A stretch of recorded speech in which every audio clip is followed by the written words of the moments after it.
Government ITI में पढ़ाते हुए मुझे 26 साल से ऊपर हो गए। मैं इस समय राजस्थान में अलवर डिस्ट्रिक्ट की डिस्ट्रिक्ट लेवल की जो आईटीआई है, गवर्नमेंट आईटीआई अलवर में प्रतिस्थापित हूँ। 10 साल पहले मैंने अपनी किताबें भी लिखी जो पब्लिश हुई, वो वर्कशॉप कैलकुलेशन और इंजीनियरिंग ड्राइंग के लिए थी, जो कि सभी इंजीनियरिंग ट्रेड्स के लिए चलती हैं। और अब मैं सभी इंजीनियरिंग ट्रेड के बच्चों के लिए, जो आईटीआई हो या पॉलिटेक्निक हो या डिप्लोमा हो, उसके लिए आईटीआई के अंदर जो हमारी इंजीनियरिंग ड्राइंग होती है उसके वीडियो बना रहा हूँ, जिससे कि सभी लाभान्वित हो सकें। ये जो मेरे वीडियो हैं वो हमारी जो टेक्निकल एजुकेशन है उसमें सब में काम आते हैं, तो वो पॉलिटेक्निक और इंजीनियरिंग के बच्चे भी इसको देख सकते हैं जो कि इंजीनियरिंग ट्रेड में अपनी एजुकेशन प्राप्त कर रहे हैं। आज जो मेरा वीडियो है वो है पिरामिड के ऊपर, और पिरामिड में भी मैं आपको आज शंकु बना के दिखाऊंगा। तो शंकु का आइसोमेट्रिक बना के दिखाऊंगा। पहले मैं आपको समझाता हूँ कि पिरामिड होता क्या है। कि वह ठोस आकृति जिसकी आधार की आकृति कोई भी बहुभुज हो, परंतु ऊपर सभी तल एक ही बिंदु पर आकर मिलते हों, पिरामिड कहलाते हैं। जैसे कि शंकु। तो यहाँ पर जो शंकु है उसकी आकृति नीचे बेलनाकार वृत्ताकार होती है और ऊपर जाकर के एक बिंदु पे मिल जाता है। तो आज उसी का हम जो है यहाँ पे आइसोमेट्रिक व्यू बनाने जा रहे हैं। अब यहाँ पे जो हम डायमेंशन ले रहे हैं वो है शंकु का आधार हम 40 mm व्यास ले रहे हैं तथा उसकी ऊंचाई 50 mm ले रहे हैं। तो चूंकि बेलन का आधार वृत्ताकार होता है और वृत्ताकार का आइसोमेट्रिक के बारे के लिए मैंने वीडियो ऑलरेडी बना करके अपलोड कर दिया है, तो आप उसको देख सकते हैं। यहाँ फिर भी मैं दोबारा से इसको समझा रहा हूँ, उसको एक एक बिंदु तो आप समझते चले जाएंगे तो आपको वो क्लियर भी हो जाएगा। तो इसके लिए यहाँ पे हमने एक बिंदु लिया है और ये 30-30 डिग्री के ऊपर 2 लाइन ली हैं। अब यहाँ पे क्योंकि हमारा वृत्त का जो आइसोमेट्रिक होता है उसमें वृत्त एक नॉन आइसोमेट्रिक लाइनों से मिलकर के बना होता है।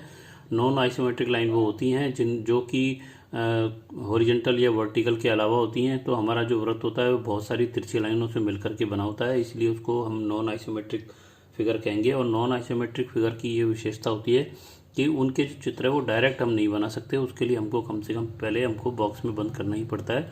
और दूसरी ये है कि उसकी जो आइसोमेट्रिक बनाने के बाद जो चित्र बनता है उसकी लाइनों की जो डिस्टेंस है वो डिस्टेंस जो है वो कम या ज़्यादा होती रहती है, वो परिस्थिति के अनुसार होती है। आयत या वर्ग 2 ही हमारे चित्र ऐसे होते हैं जिसके अंदर जो चारों लाइन जो होती हैं वो आइसोमेट्रिक लाइन होती हैं, और उसका जब हम आइसोमेट्रिक व्यू बनाते हैं तो उसकी डायमेंशन में कोई फर्क नहीं आता। लेकिन इसके अलावा जो त्रिभुज और त्रिभुज से ऊपर की जो बहुत सारी भुजाओं से मिलकर के बहुभुज बनता है उनके अंदर सभी में नॉन आइसोमेट्रिक लाइन होती है, इसलिए उनको बॉक्स में बंद करना ही पड़ता है। इसलिए हम वृत्त को भी यहाँ पे बॉक्स में बंद कर रहे हैं। तो यहाँ पे मैंने R20 या डाया 40 का एक वृत्त बनाया है, उसको हमने बॉक्स में बंद कर दिया। तो बॉक्स बंद करने पर ये जो बॉक्स है वो 40 बाई 40 का एक वर्ग के रूप में बनेगा, जिसके अंदर एक ये हमारी वर्टिकल लाइन सेंटर लाइन है और एक ये हमारी हॉरिजॉन्टल सेंटर लाइन है। इसके बाद हम जब बॉक्स का आइसोमेट्रिक बनाते तो पहले हम बॉक्स का आइसोमेट्रिक बनाएंगे और उसके बाद में हम यहाँ पे वृत्त का आइसोमेट्रिक बनाएंगे। जबकि इस कंडीशन में पहले हमने यहाँ पे वृत्त बनाया हुआ है, उसके बाद हमने इसको बॉक्स में बंद किया हुआ है। तो हम यहाँ पे आइसोमेट्रिक वृत्त का आइसोमेट्रिक बनाने के लिए हमने यहाँ पर एक बिंदु लिया है, 30-30 डिग्री के ऊपर 2 लाइन खींच दी है, जो एक 30 डिग्री राइट हैंड पे है और एक 30 डिग्री लेफ्ट हैंड साइड पे है। उसके बाद हम 40 mm का चाप लेने के लिए यहीं से जो हमने ऊपर चित्र बनाया हुआ है उसी से हम नापेंगे। अधिकतर लड़के इसकी गलती करते हैं, वो स्केल के ऊपर हमारा प्रकार रख करके और उसके फिर डायमेंशन को कैलकुलेट करते हैं या नापते हैं, तो वो गलत तरीका है। ये बिल्कुल सही तरीका, आपने पहले से जो बिंदु लगाया हुआ है उसी को नाप करके आप यहाँ पर ले सकते हैं। तो मैंने ये 40 mm नाप लिया और उसके बाद अब मैं यहाँ पे इसके निशान जो है यहाँ पे लगा देता हूँ, दोनों साइड लगा दूंगा मैं।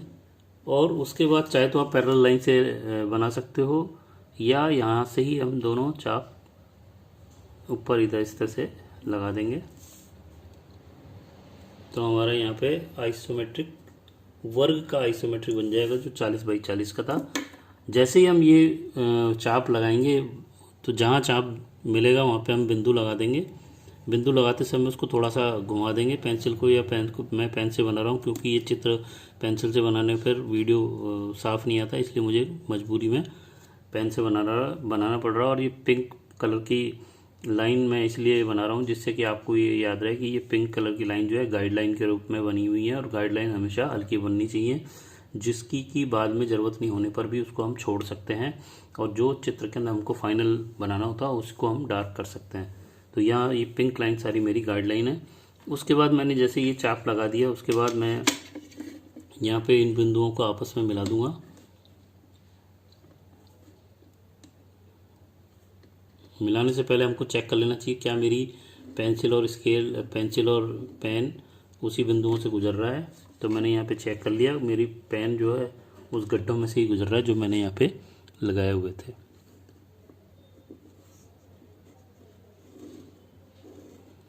तो यहाँ मेरा ये आइसोमेट्रिक बन गया है वर्ग का। उसके बाद यहाँ से हम सेंटर 20 नाप लेते हैं। इस सेंटर 20 का उपयोग हम को इन चारों लाइनों की जो सेंटर है उसको नापने के लिए, नापने और चाप लगाने के लिए काम में आएगा। तो यहाँ पर मैं इस बिंदु से दोनों साइड, उसके बाद इस रेखा पर, और उसके बाद ये चौथी रेखा पर, इस बीच में इन सभी बिंदुओं के नाम यहाँ पे लिख देता हूँ जिससे कि समझना आसान हो जाएगा। ये हमारा ए बिंदु, ये बी, ये सी, ये डी, ये ई, ये एफ, ये जी और ये एच। तो अभी हम जो है वृत्त का आइसोमेट्रिक बना रहे हैं। तो यहाँ पर जो स्टेप है वो मैंने ऊपर लिख रखा है जिससे कि आपको समझ में आ जाएगा किस तरह से बनाना है। वृत्त का आइसोमेट्रिक व्यू बनाने के लिए निम्न बिंदुओं का अनुसरण करें। पहला है बिंदु ए को बिंदु एफ और जी से हल्की रेखा से मिलाएं। तो यहाँ पर हमारा बिंदु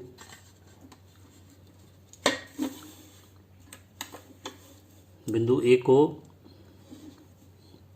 जी और एफ से हम मिलाएंगे।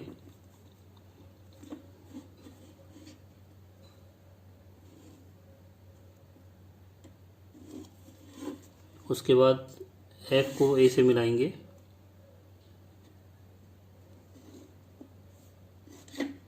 उसके बाद अगला जो बिंदु है हमारा, बिंदु सी को बिंदु ई और एच से हल्की रेखा से मिलाएंगे। तो बिंदु सी हमारा ये है, इसको ई से और एच से मिलाएंगे।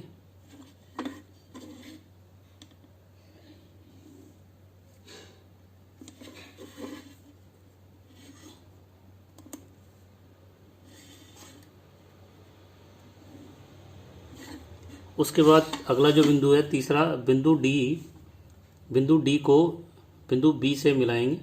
तीनों रेखाएं एक बिंदु आई व जे से होकर के गुजरनी चाहिए। तो ये मैं आपको समझाता हूँ ये क्या मैंने क्यों लिखा है ऐसा, कि जब मैं बिंदु बी को डी से मिलाऊंगा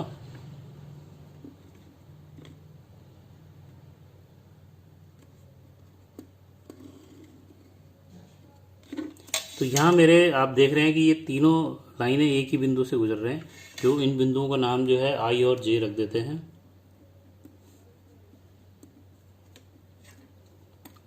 अब इसके अंदर हमने 3 बिंदु पूरे कर लिए हैं। चौथा बिंदु है बिंदु ए जी के चाप को जी से शुरू कर एफ तक बनाएं। तो यहाँ पर हमें ए जी का चाप प्रकार में भरना है। ये हमारा ए जी का चाप है।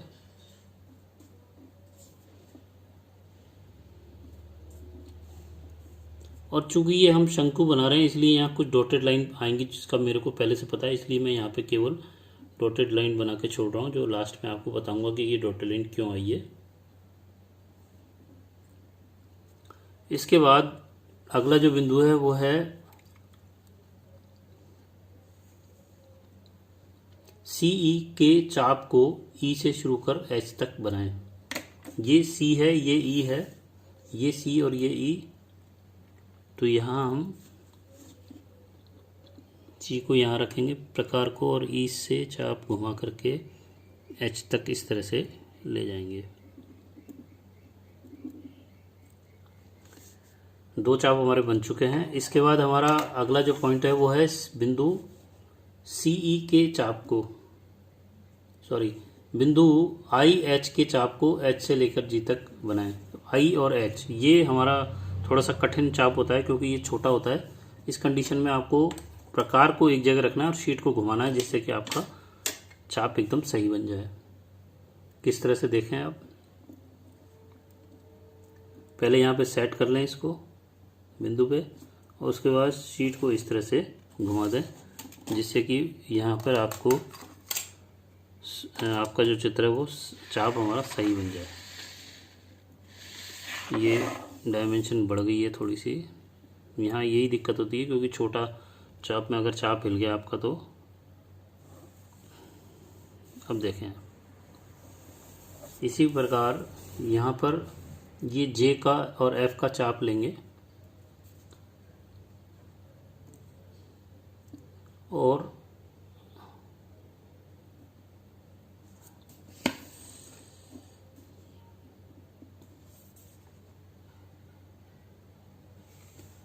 ये चाप हिलते ही यहाँ पे गड़बड़ शुरू हो जाती है, यहाँ गड़बड़ हो गई है। तो आप बनाते समय ध्यान रखिए आपका, क्योंकि ये पेन से बना रहा हूँ, जो प्रकार है मेरा हिल जाता है बार बार, तो आपको ध्यान रखना है कि ऐसी गलती ना हो। प्रकार आपको बढ़िया वाला लेके आना है, जो कि मैंने पिछली बार वीडियो डाला है कि किस किस चीज़ का ध्यान रखना चाहिए सामान खरीदते समय। तो यहाँ पर हमारे वृत्त का आइसोमेट्रिक तैयार हो गया है। और अब हम शंकु बनाने के लिए क्या करना है, हमें अगला जो पॉइंट होता है इसके अंदर ए और सी को आपस में मिला देंगे।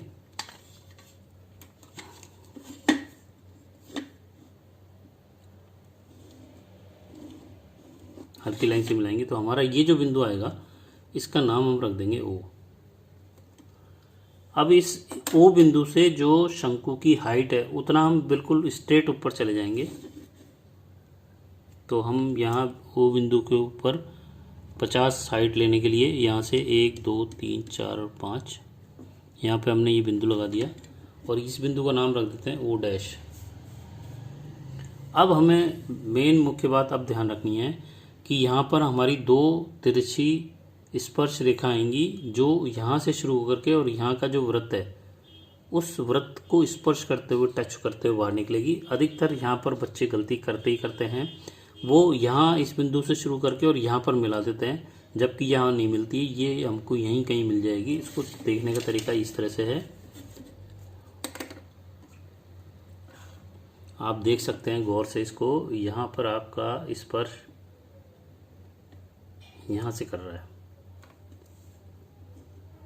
ये बच्चे इसको यहाँ से मिला देते हैं तो वो गलत हो जाता है। मैं इसीलिए विशेष तौर पे जहाँ गलतियाँ करता है बच्चा वो मैं आपको बताता जा रहा हूँ जिससे कि आपसे गलती ना हो। इसके बाद दूसरी साइड भी हम इसी तरह स्पर्श रेखा खींचते हैं। तो हम पहले पेन या पेंसिल को यहाँ रखेंगे, उसके बाद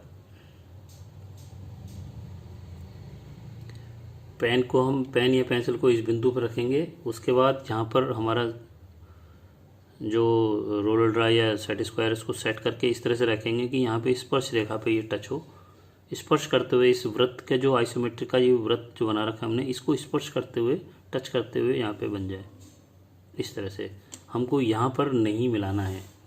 अधिकतर बच्चे यहाँ मिला देते हैं, ये बिल्कुल गलत होता है। शंकु में यहाँ नहीं मिलता, बेलन में हमारे यहाँ मिलता है। आप जैसे चित्र में देख सकते हैं बेलन में हमारे जो ऊपर का बिंदु ये और नीचे का बिंदु ये आपस में मिल रहे हैं, इसी तरह ये और ये बिंदु मिल रहे हैं। लेकिन शंकु में थोड़ा सा ध्यान रखना पड़ता है, यहाँ पे स्पर्श रेखा खींचनी होती है तो इस बिंदु को और स्पर्श इस वृत्त का जो स्पर्श बिंदु है वहाँ पे इस लाइन को मिलाना होता है, दोनों साइड ऐसे ही करना होता है। उसके बाद अब जो यहाँ पे मैंने पीछे डॉटेड लाइन बनाई है इसका मतलब क्या है कि हमारा जो शंकु के अंदर पीछे का भाग हमें नहीं दिखाई दे रहा वो हमको डॉटेड बनाना होता है। इसीलिए इसके पीछे की ये जो लाइन है हमारी जो चाप है हमारा ये डॉटेड मैंने पहले से ही बनाया हुआ है। बाकी की हमारी जो लाइन है वो हल्की बनी हुई है और आप बाकी का ये जो चाप है इसको यहाँ से यहाँ तक गहरा कर सकते हैं और ये जो लाइन गाइडलाइन है इसको आप हल्का छोड़ सकते हैं। तो आपको अब समझ में आ गया होगा कि किस तरह से शंकु का आइसोमेट्रिक बनाया जाता है। अगर आपको मेरा वीडियो अच्छा लगा तो आप अपने दोस्तों को शेयर करें। पहली बार अगर देख रहे हैं तो आप सब्सक्राइब करें और बेल आइकन को क्लिक करें जिससे कि जो मेरे नए वीडियो आते हैं वो आपको नोटिफिकेशन में मिल जाएंगी। और आप ज़्यादा से ज़्यादा इसको शेयर करें क्योंकि मैं यहाँ पे जो बच्चा मेन गलतियाँ करता है उस चीज़ को बताने की कोशिश करता हूँ। अगला जो मेरा वीडियो होगा वो होगा कि किसी बेलन को अगर हम लेटा करके इसका चित्र बनाएं आइसोमेट्रिक तो किस तरह से बनेगा। धन्यवाद। नमस्कार। जय हिंद, जय भारत।